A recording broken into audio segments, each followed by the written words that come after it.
İslam'da vatanperverlik, ummetçilik ve millet düşüncesi doğrusunda bizning aramızda kıymetlik alimlerimizin birisi var. O bolsa Abdülahad Hafız kardeşimiz bizge bu mevzuda düşünce vermekçi. Kını merhamet. Assalamu alaikum ve rahmetullahi ve berekatuhu. Vaqtning az bo'lganligi uchun men yozganimni o'qib o'tay. Bu masala natibak inchka, hassas, nazik bir masala. Onun uchun diqqat bilan tinglab, yaxshi fikrlari bo'lsa berishlarini o'tinaman. Bismillahirrahmanirrahim. Elhamdülillahi Rabbil alemin. Vel aqibatu lil muttaqin. Vessalatu vesselamu ala seyyidina Muhammedin ve ala alihi ve ashabihi ecmain. Vatan millet meselesi Müslümanların enada çek çigirisi inik ayrılmagan, İslam dinimizin bu meselege qandaq qaraydiganligi yaxshi tushunilmagan meselelerinin biri. Vatan millet davası qiladiganlarning köpünçisi dini sus yoki dindin yiroq kishilar bo'lganligi. Dini kuchlik yoshlarning bu haqdagi ba'zi kamtuk fikrlari umumiy musulmonlarning enada İslam dini vatanparvarlik, millatparvarlikni rad qiladigandak. Vatan millatga xizmat qilish musulmonchilik bilan birlashmaydigandak bir taraflama qarashlar mavjud bo'lib kelmoqda. Shuning uchun vatan millatni dushmanning asoratidan qutuldirish yo'lida xizmat qilayotgan har qaysi rayondagi qarindoshlarimizning bu masalani chek chigrisini ayirib aniq bilishi zarur deb qarab, bu masalada qalam tavratishga qadam qo'ydim. Lekin yuqorida deganimizdek bu masala islom dunyosida aniq bo'lmagan bir masala bo'lg'achqa, bu haqda yaxshiroq bir manbaning yo'qligi tufayli bu masalani bayon qilishda faqat o'zimning Qur'on va hadisdan olgan tushunchamga tayinishga to'g'ri keldi.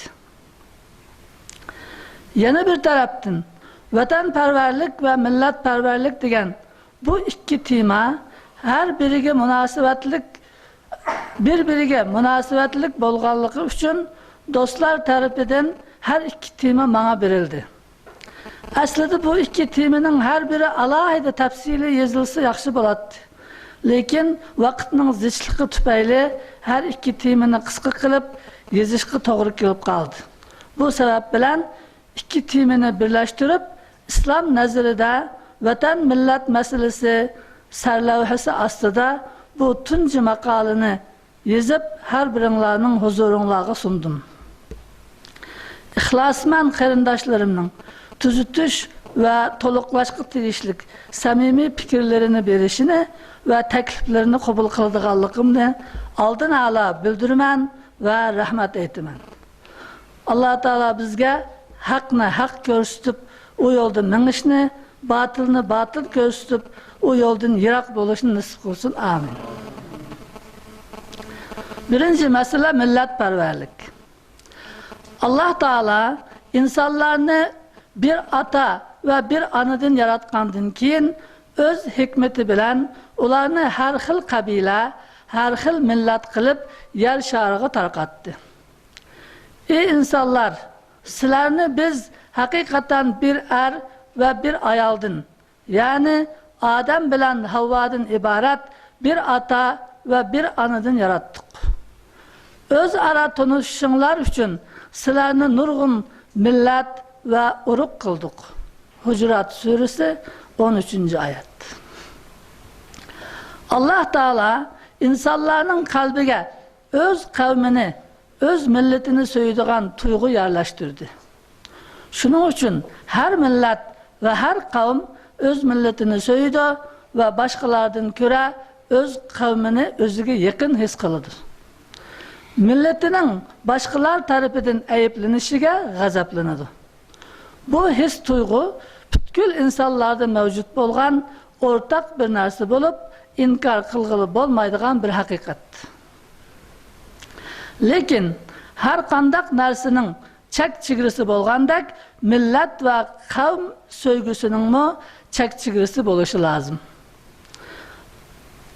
Ammo insonlar bu chek chegarini ayıray olmay, o'z millatini hammadan ustun ko'rish, o'z millati bilan faxrlanish va boshqa millatlarni ko'zga ilmay kamsitishdek yomon odat maydonga keladi. Buning natijasida insonlar qabilavozlik qilib, bir-biri bilan urushadigan, haq-nahaq bo'lishiga qaramasdan qarg'ularcha o'z millatining tarafini tutib, bir-birini o'ltiradigan ishlar kelib chiqadi. İslam dini butkul bu ishlarni inson tabiatiga eng uygun shaklda ratga solganidek, bu millatchilik, qabilavozlik masalasini mo insonning yaratilish tabiatida bor bo'lgan millat so'ygusini mo yo'qqa chiqarmasdan, millatchilikdan kelib chiqadigan yuqorqidek ziyon zahmatlarga mo yo'l qo'ymasdan nihoyat muvofiq shaklda hal qilgan. İslam dunyoda mavjud bo'lgan barliq millat va qabilalarga kelgan olamshumul bir din. Bu din her millat musulmonlarining o'ziga xos alohidaliklarini qabul qilish bilan birga barliq insonlarning o'xshash bo'lganligini va ularning aslining bir bo'lganligini jakarlaydi. Rasululloh sallallohu alayhi vasallam hammanglar Adamdan kelgan ve Adam tuproqdan yaratilgan deydi.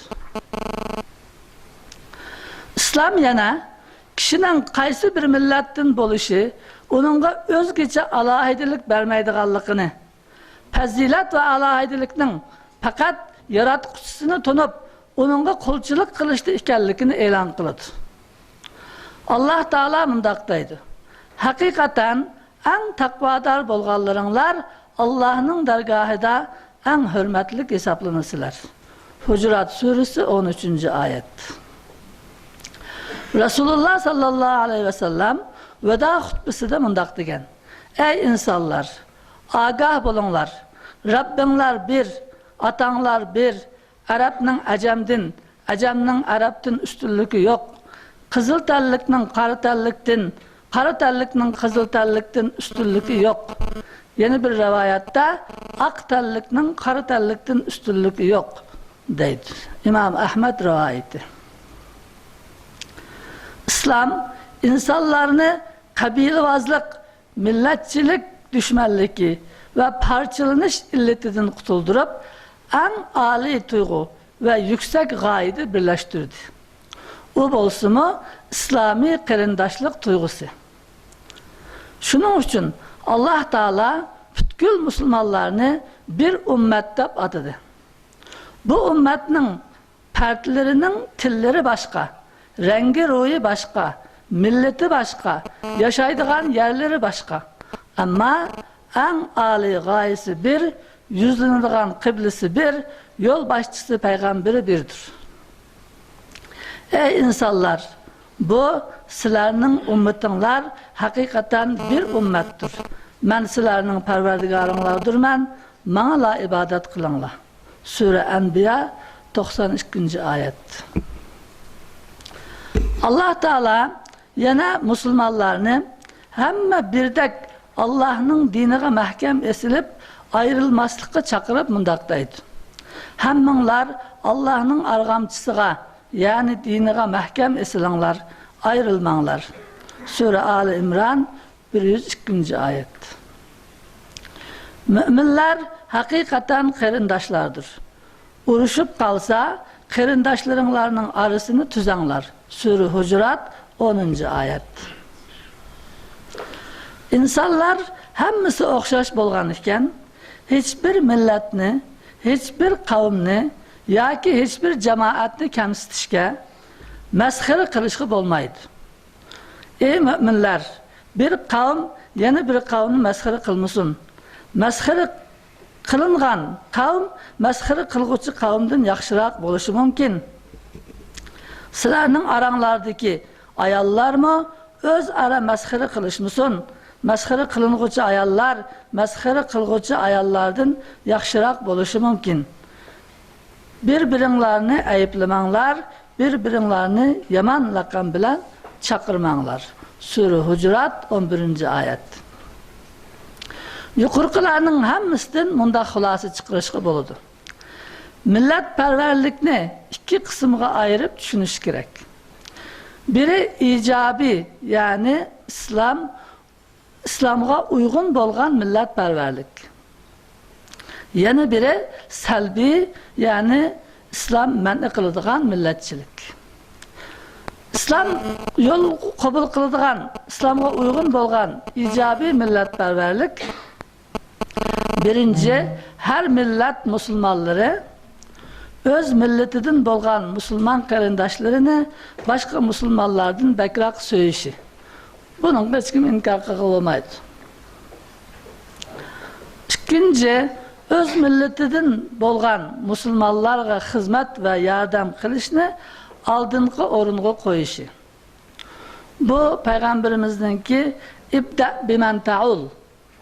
Sen bir narsaga yaxshilik qilmoqchi bo'lsang, o'zingninki yaqinlaridan, o'zingninki ra'ayet bekişki tigişlik kişilerden başla degan hadisidan elingan. Ama bunun bir şartı var. Bunun şartı başka Müslüman qarindoshlarga haksızlık kılmaslık. Bunun degan gap iki Müslümanın işi var. Biri Uygur, biri başka bir millatdan bo'lgan bir Müslüman qarindoshimiz. Onun yordam qilishga tigishlik bo'lib qoldi. Başka millatdan bo'lgan Müslüman qarindoshimiz bakroq muhtoj.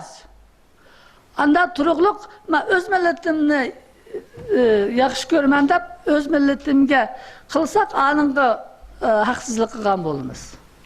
Bu durust emas.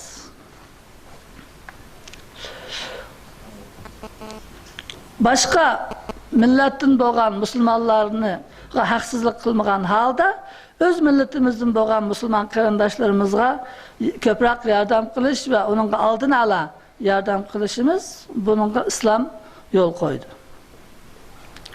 Üçüncüsü, öz milletining ish izlari, insoniyat jamiyatiga qo'shgan tuhfatlari, qo'lga keltirgan utuqlaridan faxrlanish, millatning o'zidan emas, qilgan ishidan, ijodiyatlaridan. Kişilerini, milletimizden bo'lgan kişilerimizni, yoshlarimizni ishlashga, tirishishga, her türlü qiyinchiliklarni yengishga targ'ib qilish uchun milletining o'tmishdagi g'alabalarini eslatishi ve tarihi shaxslarni madhiylashi bu islomda durust. Salbiy millatchilik endi islom yo'l qo'ymaydigan. Salbiy millatchilik irqchilik, başka milletlerini kamsitish bo'lib, bunu Resulullah sallallahu aleyhi ve sellem asabiyat deb atagan ve onun İslamga butunlay zid jahiliyat qiliqi bo'lganligini e'lon qilib, musulmonlarni uningdan man'i qilgan bu salbiy millatchilikning ba'zi ko'rinishlari tuvandikicha. Birinchi, men falan millatdan deb milleti bilan faxrlanish. Bu musulmonlarning arasını parçalaydı. Nimishqa? Çünkü ben özümün milletini faxrlansam, yeni bir qarindoshim o'zining milletidan faxrlandi. Şunu bilan bölgünçülük paydo bo'ladi. İkincisi, öz milletini hammadan ustun deb takabburlik qilish. Kibirlengen kişi başkalarını ko'zga ilmaydi, başka milletlerini kamsitadi. Bunda qilish musulmonlar o'rtasida düşmanlık paydo qiladi. Shuning uchun bu islomda to'g'ri emas. Üçüncüsü, öz milletidan bo'lgan musulmon emaslarni, g'ayrimuslimlarni diqqat qilish kerak. Başka millatdan bo'lgan musulmonlardan ustun ko'rish. Bu qat'iy joiz emas. Bir kafirni mening millatimdan bo'lsa-mu, başka millatdan bo'lgan bir musulmon qarindoshni a'lo ko'rishim mening millatim, deb bu hergiz şeriatda durust emas. 4. Haksız halda öz milletinin tarafını tutuş. Bu haksızlık ve zulüm kılganlık oludu. Hadis Kudüs'de Allah Teala mındaqdaydı. Ey bendilerim, ben zulümni özemge haram kıldım, bir-biringlarga zulüm kılmanglardı. Yani birazcık hadis vardı, yani kıskartıp aşını kipaya kalay. 5'incisi, asabiyatki esiliş ve onunla çakırış. Bu İslam'da caiz emas. Bu dinimizde qattiq man qilingan, insaniyatga yetmaydigan yaman ishdir. Rasululloh sallallohu alayhi vasallam kim asabiyatga chaqirsa bizdan emas. Kim asabiyat uchun urushsa bizdan emas. Kim asabiyat ustida o'lsa bizdan emas degan. İmam Abu Davud rivoyati.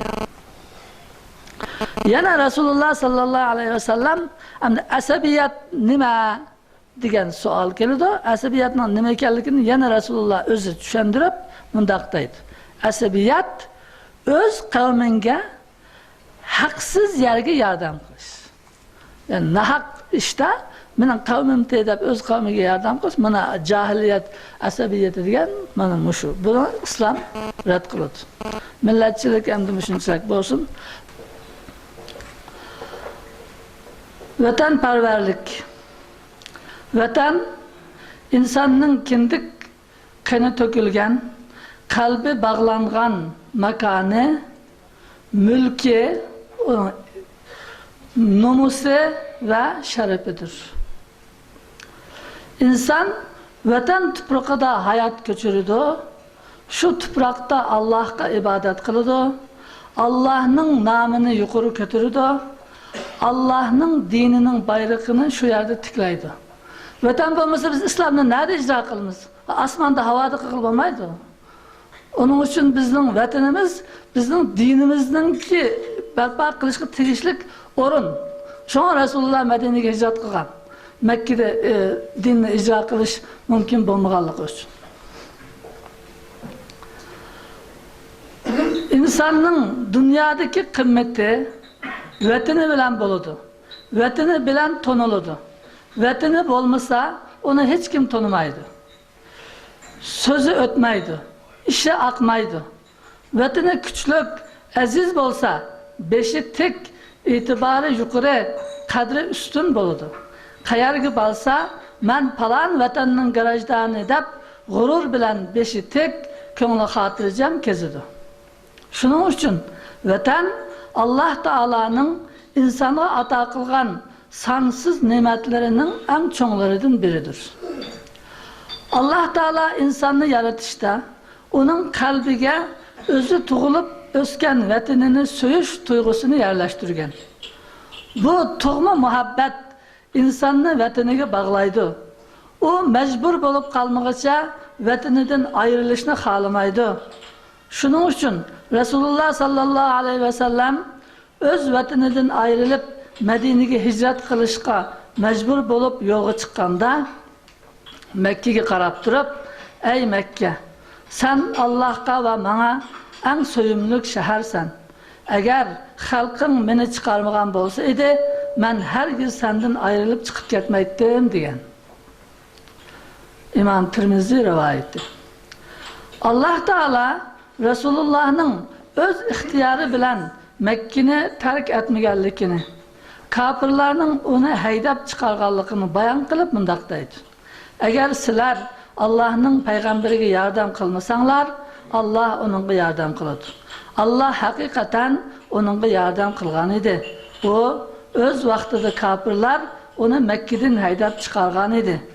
Uningda faqat bir kishi, ya'ni Abu Bakr Siddiq hamroh edi. Tavba surasi 40-oyat.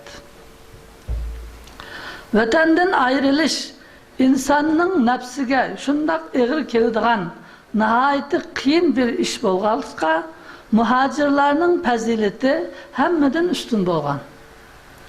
Çünkü ular Allah yolida vatanlarini qurban berib Medine'ye köçüp bargan. Şunun için muhacir sahabalarning Ansar sahabalardan artıqçılığı onlarning vatanlarini terk etkenligidir. Allah Taala muhacirlarni madhiyalab mundaq deydi. O ganimetning bir qismi diyaridan haydab chiqarilgan, mal mulkidan ayrilgan fakir muhacirlarga xosdir. Sura Haşr 8. ayet. Vatandan ayrilish en ağır ceza bolganlığı üçün cinayetçini vatandan palash ölüm cezası bilen tam tutulgan. Allah Teala Kur'an-ı Kerim'de mundaq deydi. Allah ve onun Resulü bilen uruş kılıdığanlarının, yeryüzüde buzgunçılık kılıdığanlarının cezası şu ki, ular öldürülüşü, ya ki dargı esilişi, ya ki on kolları bilen sol kolları kesilişi, ya ki yurtudun sürgün kılınışı gerek. Yurtudun sürgün kılınış, yukarı ceza bilen okşaş görülgen. Yani Maide suresi 33. ayet.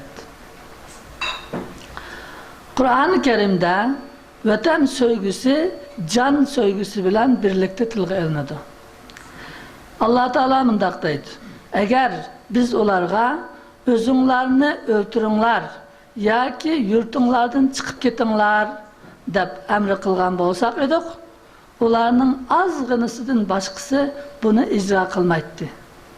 Eğer ular qilingan vaz nasihatga amal qilsa edi, albatta ularga yaxshi bo'ladi ve imanı mustahkam bo'lgan bo'ladi. Sura Nisa 66. ayet. Yana bir ayette mundaq deydi.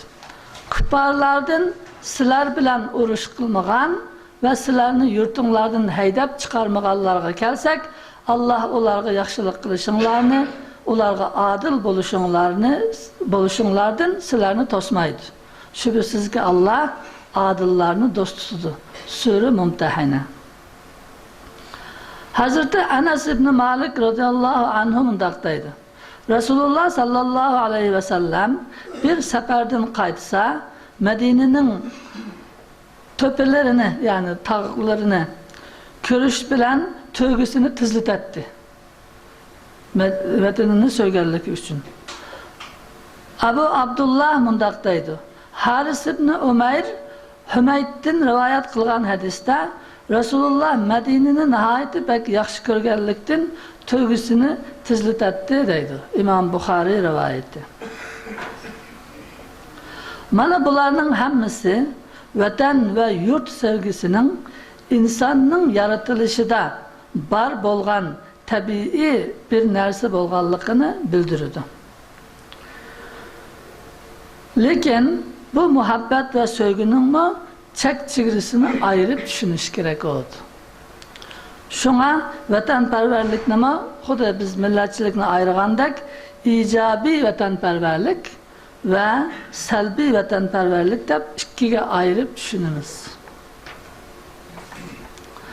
İslam'da vatanperverlik, yurt vatanını soyuş, vatanның haq hukukunu ada qilish, vataniga vafodor bo'lish, vatanining taraqqiy qilishi, gullanishi uchun ishlash, vatanini dushmanga qarshi mudofaa qilish, agar vatani asoratga tushib qolgan bo'lsa, vatanni ozod qilish uchun issiq jinini, tatliq melini, qimmatlik vaqtini pido qilib jihad qilish, vatanda birlikda yashaydigan barliq kishilar arasida islom farz qilgan qarindoshlik rishtasini mustahkamlash, vatandoshlarning o'rtaq manfaatini shaxsiy manfaatidan a'lo bilish qatorliqlardir. Mana bu islomda bizga buyurilgan vatanparvarlik. Har bir musulmonga o'z vataniga qarata mushundaq ishlarni qilish farzi ayn ve bütün dünya Müslümanlarına karta farz-ı kifoya. Qaysi bir Müslümanın vatani bir işgalga tushib qalsa, o bütün dünyadaki Müslümanlara o vatanni qutqizish uchun harakat qilish farz-ı kifoya bo'ladi. Lekin shu vatan xalqiga farz-ı ayn. Hamda islom rad qiladigan vatanparvarlik. İslam yurtvazlık ve mahallivazlıkni rad qiladi. Chunki bu bir vatanda yashaydigan kishilarni parcha-parcha qilib, bir-birini yaratmaydigan, bir-birini kamsitadigan, o'z yurtidan bo'lganga yan besib, boshqa yurtdan bo'lgan diniy qarindishini yaklaydigan, boshqa yerdagi qarindoshlari bilan kari bo'lmaydigan, mazlumning qo'lidan tutib, qiyin ahvolda qolganlarga yordam qilmaydigan ahvollardir. Bundaq ishlar musulmonga loyiq emas va islomda joiz emas. Bu ahvollar düşmanlarning musulmonlarning vatanini istilo qilishini qulaylashtirib beradi. Shunga bundaq yurtvozlikni islom qat'iy rad qiladi. Musulmonning vatanparvarligi islom aqidasidan kelib chiqadi. Men buni yerda ta'kidlab o'tay. Atdiganmi deyildi, vatan uchun xizmat qilsa yoki dindan boshqa ish qilgandek bo'lib qoladi deyotgan undaq gap yo'q. Musulmonning vatanparvarligi islom dinidan kelib chiqadi, iymondan kelib chiqadi. Hubbul vatan minal iymon deydigan so'zi. Buni hadis deyiladi, hadis olimlar bu hadis emas, ulamolarning so'zi deydi. Abdullah ibn Baz hadis bo'lmasmi ma'nosi islomga muvofiq so'z deydi. Hubbul vatan minal iymon. İslam vatan tuyg'usini aqidaga bog'laydi.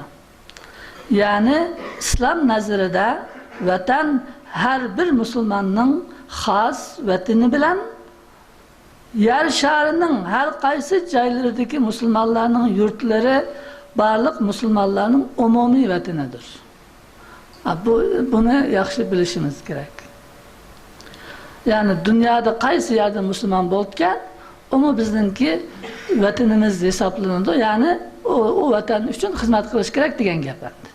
Ammo birinchi darajada o'zimizningki xususiy vatanimiz keladi. Dunyoning har qaysi bir yerida musulmonlarning vatani düşmanlarning tajovuziga uchrasa, barliq musulmonlarga o vatanni düşmanning tajovuzidan mudofaa qilib, musulmon qarindoshlarini qutuldirish farz bo'ladi. Buning bilan islom xususiy vatan tuyg'usi bilan umumiy vatan tuyg'usini birlashtirdi. Bularning qaysi birini tark etsak, ya o'z vatanimizni xizmat qilmasak, yoki boshqa qarindoshlarimiz yashaydigan vatanga qo'limizdan kelishicha yordam qilmasak, bu islomga uyg'un vatanparvarlik qilgan bo'lmaydi.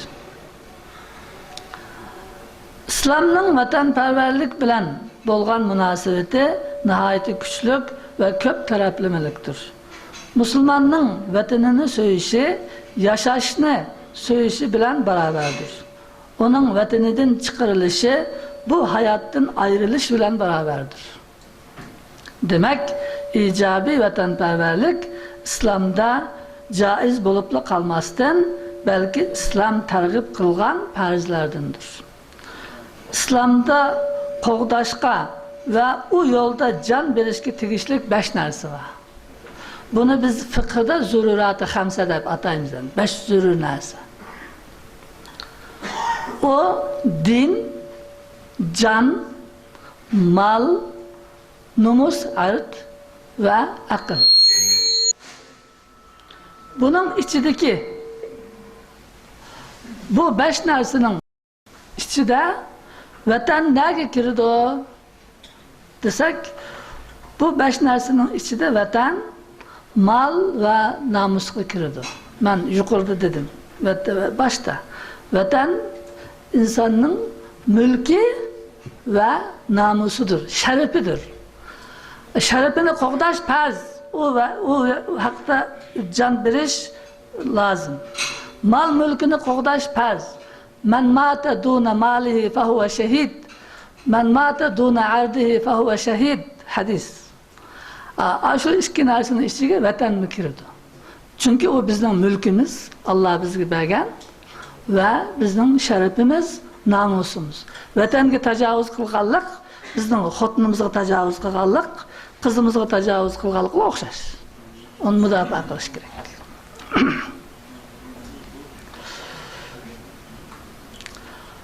Yani vatan yolida ölgen Müslümanlar şehit olur.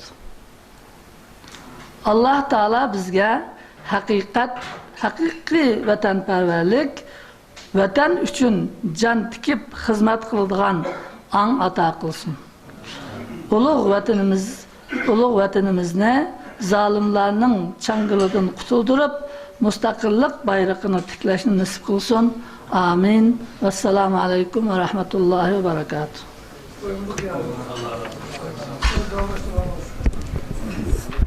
Oh, my Lord, my sins are like the highest mountain. My good deeds are very few. They're like a small pebble